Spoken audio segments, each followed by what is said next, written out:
எம்ஜிஆர் பாடினாரு, அன்னையிடம் நீ அன்பை வாங்கலாம், தந்தையிடம் நீ அறிவை வாங்கலாம், இரண்டும் இருந்தால் பேரை வாங்கலாம், பேரை வாங்கினால் ஊரை வாங்கலாம்.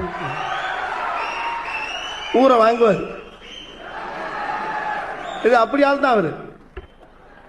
கருணை இருந்தால் வல்லலாகலாம், கடமை இருந்தால் வீரனாகலாம், பொறுமை இருந்தால் மனிதனாகலாம், இந்த மூன்றும் இருந்தால் தலைவனாகலாம். அதான் இதுக்கு மேல என்னத்தை நான் சொல்றது. உண்மையிலேயே அவருடைய பொறுமை, அவருடைய திறமை எல்லாமே அவருக்குன்னு உருவான ஒரு பாணி அவரு.